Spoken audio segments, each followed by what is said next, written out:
والتفسير حاجاتنا إليك كثير وأنت عالم بها وخبير وصلى الله على سيدنا محمد وعلى آله وصحبه وسلم والحمد لله رب العالمين. Mungkin dilanjutkan oleh saudara ulun Habib Ali Al-Muqdar, insyaallah mudah-mudahan bil barakah sama-sama mengambil ilmu kita. Sallu ala Nabi Muhammad.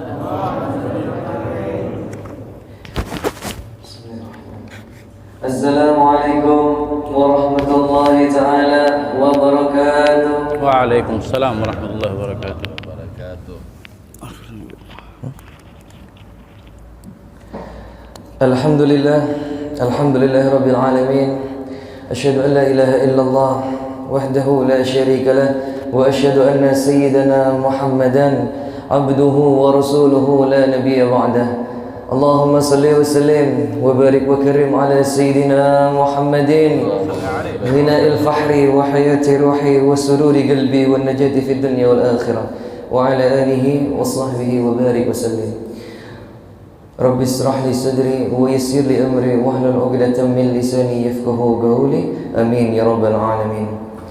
Kepada segenap para habaib, para alim ulama, para ustaz, para kiai, para tokoh agama yang hadir di tempat yang mulia ini, wabil khusus Al-Habib Hasan As-Sagaf, dan kepada segenap para alim ulama yang lain, mohon maaf nggak bisa saya sambat namanya satu persatu, tapi tidak mengurangi rasa hormat dan cinta ulun kepada pemberataan. Kita doakan para habaib kita, para ulama kita panjang umur fi taatillah war rasul, dilancarkan urusannya, dilapangkan rezekinya, dikabulkan hajat-hajatnya dunia wal akhirah. Amin ya rabbal alamin.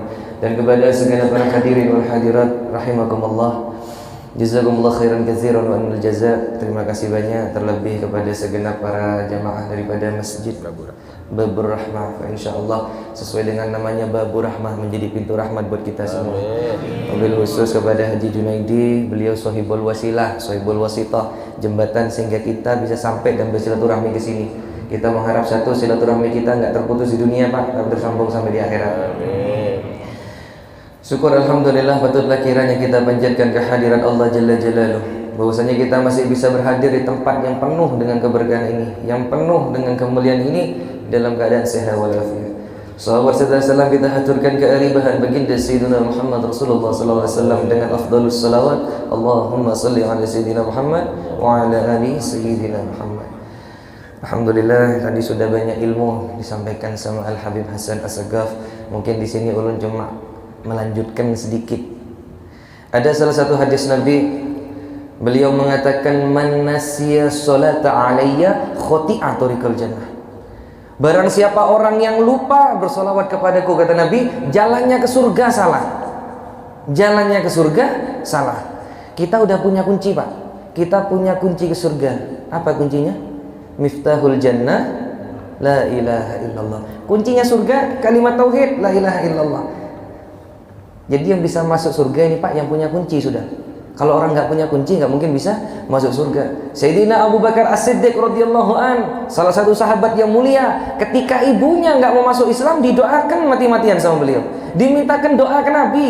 Kenapa? Sayyidina Abu Bakar tahu kalau nggak punya kunci, nggak mungkin bisa masuk ke dalam surga.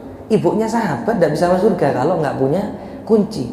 Sayyidina Abu Hurairah radhiyallahu an, salah satu sahabat yang istimewa, perawi hadis yang luar biasa, ketika ibunya tidak mau masuk Islam, didoakan, dimintakan ke Kanjeng Nabi Muhammad sallallahu alaihi wasallam. Kenapa? Karena tahu kalau nggak punya kuncinya nggak mungkin bisa masuk ke dalam surga. Ini kunci, Pak. Jadi orang sudah meyakini bahwa tiada Tuhan selain Allah, itu mendapatkan kunci surga. Tapi kalau nggak tahu jalannya, ma yanfa'. Kalau diibaratkan, Pak, pian nukar tiket pesawat ini Garuda, yang kelas bisnis paling mahal. Walaupun pian sudah punya tiket Garuda paling mahal, tetap pian harus ke Samsudinur, harus ke bandara. Kenapa, Beb? Karena di sana tempatnya Garuda, tempatnya pesawat. Nggak mungkin ada kisahnya walaupun pian nukar tiket mahal, pesawat Garuda jemput pian di sini. Nggak mungkin, tetap sampean harus ke sana. Nah, salah satu jalan kita agar menuju surganya Allah ialah dengan bersolawat kepada Nabi Muhammad SAW. Orang yang lupa bersolawat, kata Nabi, orang yang lupa bersolawat kepada beliau, jalannya ke surga salah, Pak. Mau ke Samsudin Nur, nyasarnya ke Amuntai. Meskipun jauh nggak sampai, Pak. Lalu dikatakan lupa nih gimana? Maaf, Ini kayaknya yang hadir di sini potongan lupa juga nih. Tidak sedikit yang potongan lupa, bahkan yang megang mic ini potongan lupa, Pak.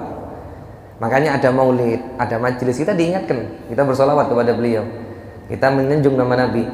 Tapi yang dikatakan lupa, para ulama mengatakan bahwasanya ialah ketika disebutkan nama Nabi Muhammad SAW, dia tidak bersolawat kepadanya. Orang disebutkan nama Nabi nggak mau solawat, bahkan ada yang sengaja memang nggak mau, emoh kata orang Jawa. Kenapa? Ini berarti ada masalah di hatinya. Makanya ada hikmah kenapa saya disuruh sih orang ini bersolawat ketika nama Nabi disebutkan. Hikmahnya ialah tidak mungkin orang mengucapkan solawat ketika nama Nabi disebutkan kecuali ada getaran mahabbah ila Rasulullah SAW. Ada getaran cinta, Pak. Ini biar gak tegang, santai aja, Pak. Biar ilmunya gampang meresap nih. Pernah jatuh cinta, Pak? Bingung. Pernah jatuh cinta? Pernah. Enak apa enggak enak? Yang jawab enggak enak nih masih korban patah hati. Jatuh cinta ini enak, Pak, jika cintanya betul-betul, cintanya bujur-bujur kalau orang Banjar gitu. Ada salah satu kisah dari Abu Nawas, salah satu yang terkenal di Indonesia, orang yang bijak. Ya walaupun wallahu a'lam sebagian orang sastra Arab mengatakan, ada yang bilang orang fasik, tapi kita nggak masalahkan itu. Kita ambil hikmah dari kisahnya. Dulu ada, Pak, anak raja namanya Pangeran. Pangeran ini jalan-jalan keluar kerajaan, pulang-pulang jatuh sakit tidak jelas. Diobatkan sama si raja, dibawa ke semua apotek yang ada di kerajaan, nggak sembuh. Dibawa ke rumah sakit yang ada di kerajaan, disuntik mulai jarumnya kecil sampai sebesar baygon, tetap nggak sembuh. Dibawa ke orang pinter, dibawa ke orang ahli pengobatan, tetap nggak sembuh. Akhirnya raja tawakal sama Allah, nyerah sudah. Sampai di kerajaan berhari-hari sudah ngerawat si pangeran nggak sembuh-sembuh. Sidin pulang ke kerajaan, tawakal sama Allah. Ya udah ya Allah, ini terserah pian gimana nasibnya ini anak. Ada pengawal pandir, wahai raja, coba pian kiau Abu Nawas, datangkan ke sini. Itu Abu Nawas orang bijak, Abu Nawas orang cerdik. Barangkali ada solusi buat anak pian. Kata raja, panggil Abu Nawas ke sini. Selang beberapa waktu Abu Nawas sampai di kerajaan. Dikisahi, Pak, sama si raja. Ya Abu Nawas, saya minta tolong sama kamu. Ini anak saya punya anak sakit tidak jelas. Sudah diobatkan, tidak sembuh. Disuntik mulai jarum kecil sampai yang jarumnya besar, baygon, tetap nggak sembuh. Dibawa ke ahli pengobatan satu kerajaan, tidak sembuh. Saya serahkan sama kamu, gimana ini punya solusi buat anak saya. Kata Abu Nawas, Pak, cuma satu pertanyaan Sidin. Udah nikah anaknya? Oh belum, masih bujang pangerannya. Oke. Jadi Sidin bertakun sama orang-orang yang ada di dalam kamar pangeran tadi. Di sini ada yang hafal nggak nama-nama desa atau daerah yang ada di kerajaan sini? Salah satu pengawal bilang, saya hafal Abu Nawas. Oke, ntar lagi sebutkan. Dikisahkan, Pak, Abu Nawas naik ke kasur, telinganya Sidin ditempelkan ke jantungnya pangeran. Akhirnya dikisahkan, ayo sebutkan nama-nama daerah. Desa Rantau, Desa Binuang, Desa Tatakan, Desa Danau Salak. Bergetar hati pangeran. Disebutkan Desa Danau Salak, bergetar hatinya. Katanya si Abu Nawas, kamu pengawal yang hafal nama daerah di Desa Danau Salak, kamu tahu nggak nama-nama gadis yang bisa dinikahi di sana? Yang bisa dinikahi, Pak, syaratnya kan 3. Bukan anak kecil di bawah 5 tahun. Maaf, bukan nenek-nenek umur 80 tahun. Dan yang paling penting, bukan istrinya orang, Pak. Akhirnya disebutkan sama si pengawal. Kebetulan si pengawal ini bagian capil, Pak, yang catatan sipil di desa. Disebutkan Fulana binti Fulan, Fulana binti Fulan, sampai yang namanya sebutkan Siti Maimunah. Mohon maaf kalau ada yang sama karanya. Disebutkan nama Siti Maimunah, bergetar lagi hati pangeran. Katanya si Abu Nawas, wahai raja, ketemu sudah penyakitnya. Penyakit anak sampeyan ada di Desa Danau Salak, penyakitnya namanya Siti Maimunah. Bingung si raja, loh kok bisa? Katanya Abu Nawas, sudah, gak usah bingung, santai aja. Terus obatnya gimana? Gak usah obat. Abu Nawas dikisahkan turun kasur, Pak, kemudian pergi ke telinganya pangeran, dibisiki, Pak.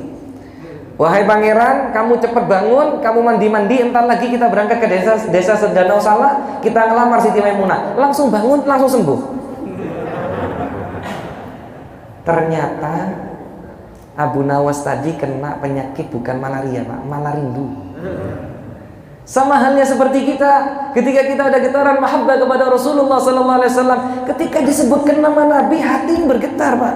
Sebagaimana tadi dikatakan sama Hasan, pasti bakalan sering menyebutkan nama orang yang dicintai. Sama halnya seperti kita, ketika disebutkan nama Nabi, hati bergetar, maka dengan sendirinya mulut kita akan bersalawat kepada Rasulullah sallallahu alaihi wasallam.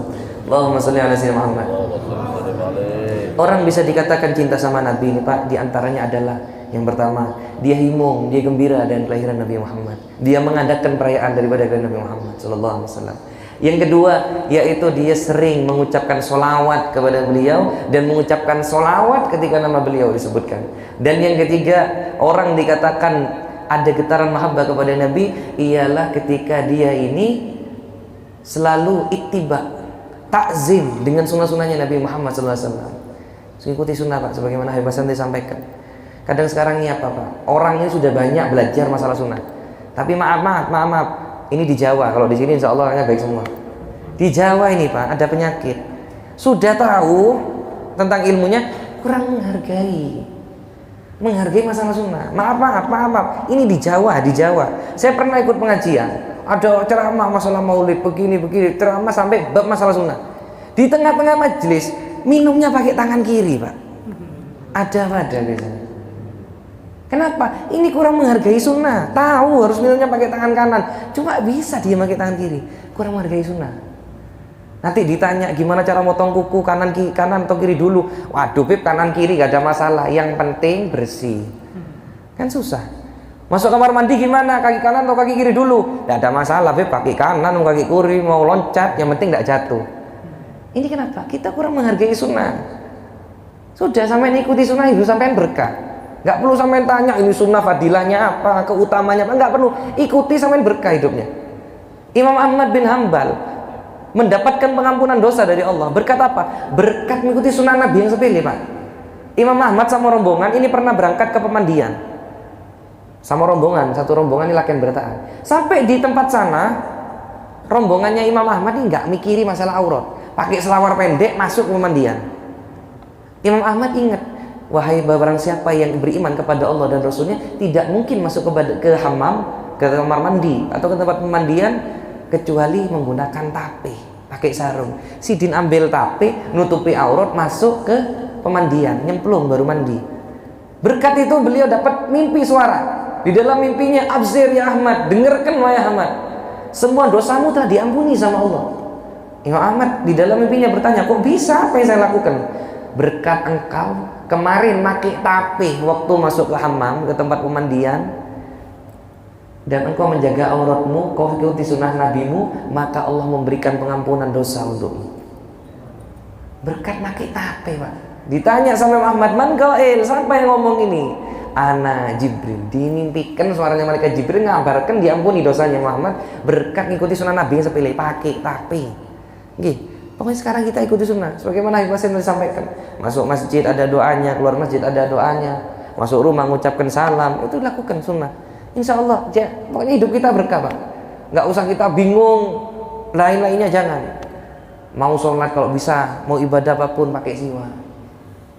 Maaf, pakai minyak harum. Di Jawa, Pak, di Jawa, di sini enggak. Di Jawa ini, Pak, ya Allah, bangun rumah ratusan juta sanggup. Bangun, beli mobil, beli kendaraan harga puluhan sampai ratusan juta sanggup. Ya Allah, beli minyak 25.000 belum tentu sebulan sekali. Kadang habis ya udah kepikiran. Kita kurang hargai sunnah Nabi. Jangan sampai kita mengaku cinta sama beliau, diantaranya adalah ittiba, mengikuti. Sebagaimana ulama katakan fa'anal ittiba famaratul mahabbah. Buahnya cinta itu ialah dengan mengikuti. Kalau kita ngaku cinta sama Nabi, berarti kita harus ikuti daripada sunnah-sunnahnya Nabi Muhammad SAW. Dan yang terakhir, orang dikatakan cinta sama Nabi ialah dengan syarat yang terakhir juga, mencintai keluarganya, mencintai keturunannya, mencintai para zuriatnya, itrah daripada Rasulullah SAW. Sebagaimana Allah tekankan di dalam Al-Quran, ini firman sudah masyhur, qul la as'alukum alaihi ajran illa mawaddata fil qurba. Qul, katakan ya Muhammad Rasulullah, tidak aku meminta balasan atas jasa yang kulakukan illa mawaddata fil qurbah, kecuali mencintai garabah. Garabah ini Pak, ulama sepakat, yaitu para zuriat, para ahli baitin Nabi wa sahabat, dan kepada para sahabatnya. Ini kenapa saya sampaikan hal ini? Maaf. Ini mulai sekarang ada bibir-bibir kebencian kepada zuriatnya Rasulullah. Pak, ulun pandiri pada pian, jangan umpat-umpati sudah. Enggak gitu. Jangan diumpati. Kita belum bisa cinta Beb sama para habaib, para syarifah, enggak apa-apa. Minimal jangan benci sudah. Belum bisa cinta enggak apa-apa. Jangan benci pokoknya. Orang yang benci daripada ahli baitnya Nabi sudah bisa dipastikan bakalan celaka, Pak. Naudzubillah min dzalik. Rasulullah di dalam hadisnya yang sahih, beliau mengatakan, "Falau anna rajulan safana bainar rukni wal maqam, thumma laqiyallah wa huwa mubghidun ahli baiti Muhammad Rasulullah sallallahu alaihi wasallam, dakhalan nar." Orang hidupnya beribadah di Ka'bah, di antara rukun Yamani dan Magom, di Ka'bah tempat yang paling mulia, sofana, bersimpu, bersujud, beribadah mulai seumur-umur hidupnya sampai mati. Seumur-umurnya hidupnya ini ibadah di Ka'bah, kemudian mati, meninggal, berjumpa dengan Allah. Wa huwa mubghidun ahli baiti Muhammad Rasulullah sallallahu alaihi wasallam, ada kebencian kepada keluarganya Nabi Muhammad sallallahu alaihi wasallam. Dakhalan nar, kata Nabi, langsung masuk neraka, enggak usah dihisab. Amaliyahnya hilang, Mak. Jangan sampai kalau ada orang, maaf, ada kawan atau gimana, ada saudara kita, nggak apa-apa, jangan diumpati sudah.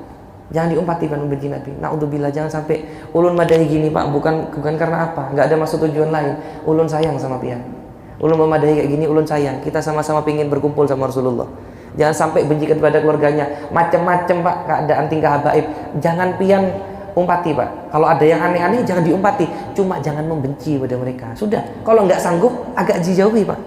Ada yang aneh-aneh, ada yang nyeleneh, jauhi. Karena apa? Tidak sedikit orang sekarang mencintai habaib karena ilmunya, mencintai habaib karena alimnya.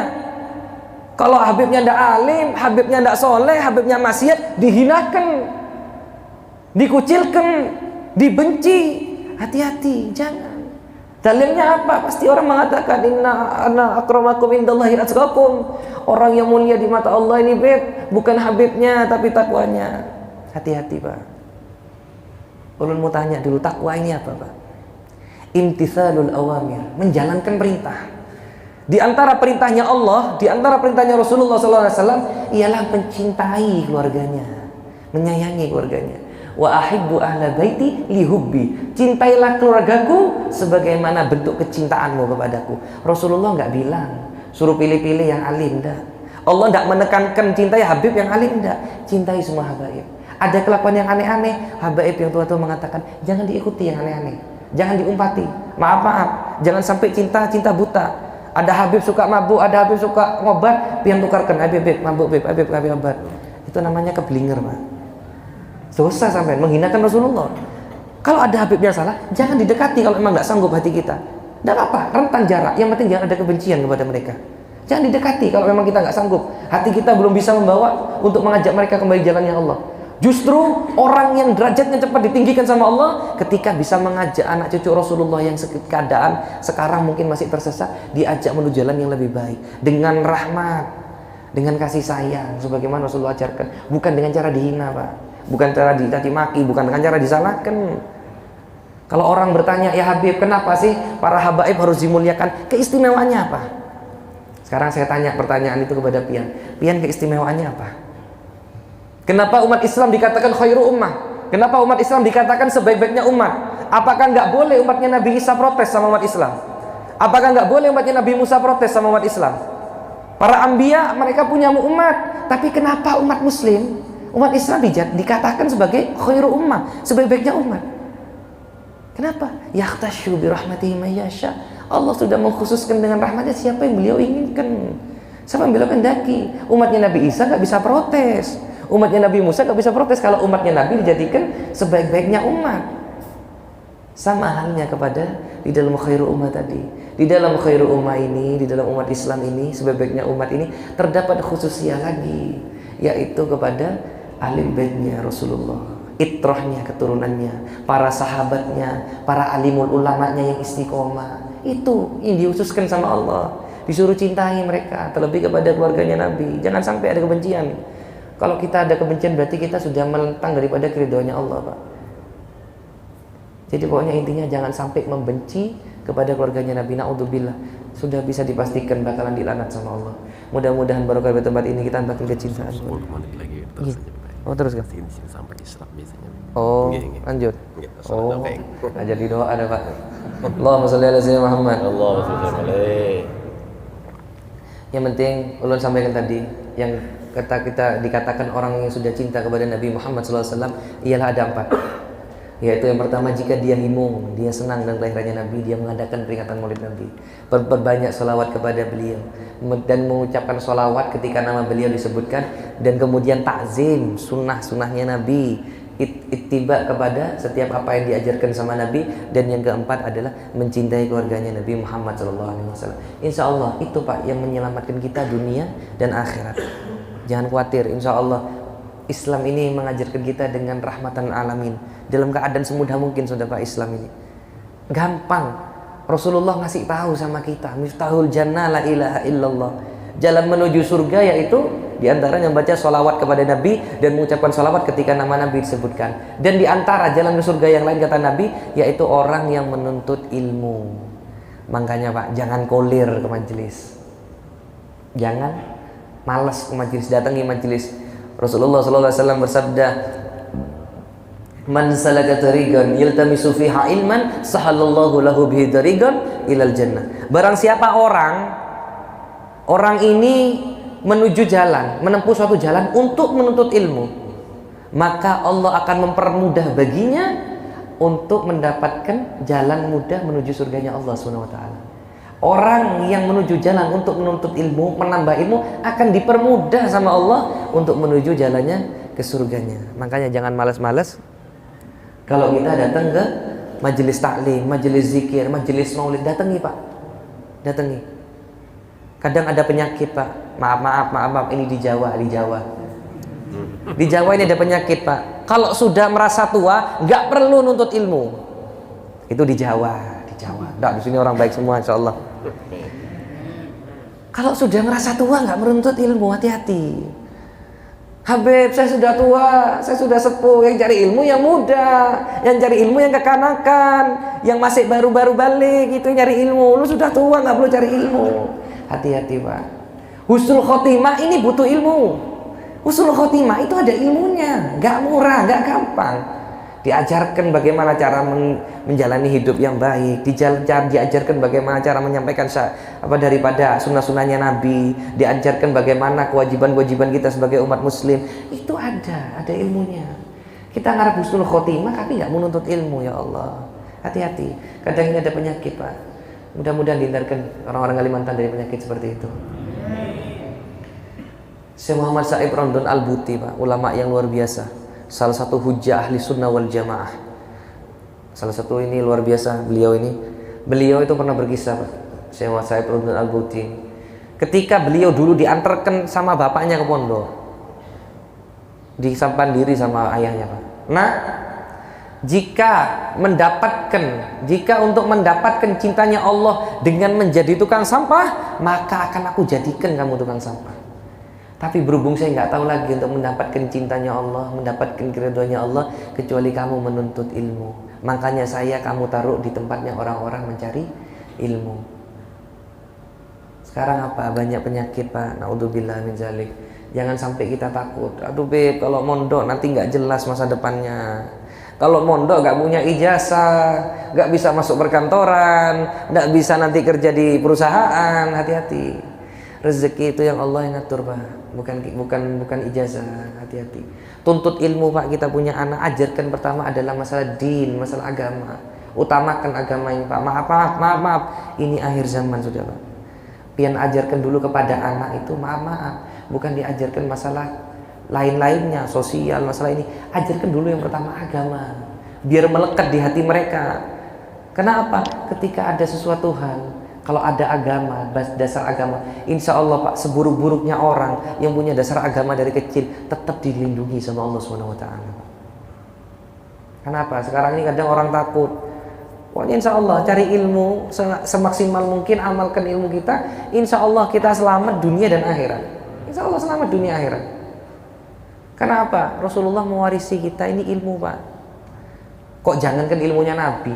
Dulu nih, Pak, tahu sampean kerajaan Persia sama Romawi? Tahu? Tahu di mana? Allahumma sholli ala sayyidina Muhammad, mulai ngantuknya belakang ini. Lanjut, Pak. Raja Romawi sama kerajaan Persia, ini Pak, besarnya kerajaan Romawi itu 5 juta kilometer persegi. Persia 7,2 juta kilometer persegi. Tapi Persia hancur lebih dahulu dari Romawi. Sebabnya apa? Ketika Nabi mengirimkan surat untuk berdakwah Islam, Raja Persia ini Pak langsung disobek-sobek suratnya Nabi, tidak dihargai. Akhirnya apa? Nabi doa masyakul Allah mulkos, semoga Allah merobek-robek kerajaannya. Akhirnya si raja tadi Pak matinya dirobek perutnya sama anaknya. Loh kok bisa Beb? Oh jangan bingung sampean. Di zaman dulu Persia ini mendapatkan gelar luar biasa kalau bisa maaf bisa menikahi ibu kandungnya sendiri. Itu menjadi kebanggaan. Bisa membunuh ayahnya, rajanya, dan bisa menikahi ibu kandungnya sendiri itu suatu kebanggaan di zaman Persia. Di zaman Persia dulu, bahkan tidak sedikit raja-raja yang menikahi putri kandungnya sendiri. Akhirnya Pak, raja tadi yang menyobek suratnya Nabi disobek perutnya sama anaknya Pak, sama pangeran. Tapi yang membunuh pangeran tadi juga rajanya itu sendiri Pak. Loh kok bisa Beb? Orang sudah mati malah membunuh anaknya. Apa gentayangan? Enggak gentayangan Pak. Jadi ketika raja ini tahu pangeran mau berkhianat, beliau tuh beli racun tikus Pak. Pokoknya racun sudah, pokoknya intinya racun paling mematikan, entah tikus atau racun apa, pokoknya mematikan. Itu dimasukkan di botol, tulisannya botolnya obat kuat laki-laki. Dimasukkan ke sana. Habis raja dibunuh, si pangeran si anaknya ngelihat, waduh, ada obat kuat laki-laki, diminum, langsung mati seketika, kena racun tadi. Itu di Persia. Kenapa? Sampai hancur lebih dahulu, padahal lebih besar dari kerajaan Romawi, tapi hancur lebih dulu. Karena apa? Ketika dapat surat dari Nabi, disobek-sobek. Romawi lain Pak. Raja Romawi dapat surat dari Nabi, nggak disobek-sobek. Justru apa? Dibaca dulu. Ditanya sama pengawalnya, ini anaknya raja apa bukan? Ini yang namanya Nabi Muhammad SAW ini keturunan orang besar atau bukan, anak buahnya banyak atau enggak, itu ditanya dulu. Bahkan ketika si Raja Romawi ini pingin masuk Islam, dia itu ngumpulkan kabinetnya, semua menteri-menterinya dikumpulkan, kabinet Romawi maju ibaratnya gitu, kumpul rapat Pak, rapat. Akhirnya raja ini ada siasat, pingin tahu responnya para kerajaan, anggota kerajaan. Ini kita dapat surat dari Nabi yang ada di Mekah. Dia ngajak kita untuk berdakwah, dia ngajak dakwah Islam. Dia mengajak kita untuk masuk ke agamanya. Diprotes sama kabinet tadi Pak. Menteri-menterinya, kalau sampean raja jadi orang Islam, jadi orang Muslim, saya bakalan keluar dari kerajaan ini. Saya bahkan berkhianat, bakaran saya ada kudeta di kerajaan ini. Yang lain juga sama protes. Ketika sudah hampir 80% ada yang setuju dengan mau rencana masuk Islam, akhirnya apa? Raja pura-pura. Kalau bahasa orang Arab ya hanu Pak. Jadi pura-pura dia. Enggak, saya ini begayaan. Saya ini gak mungkin lah masa ninggalkan agama roh nenek moyang saya. Saya cuma ngetes iman kalian, ternyata iman kalian kuat. Dibohongi, nyari siasat karena tahu sudah banyak yang tidak setuju. Tapi nggak dibuang suratnya Nabi ini Pak. Dimasukkan ke dalam peti.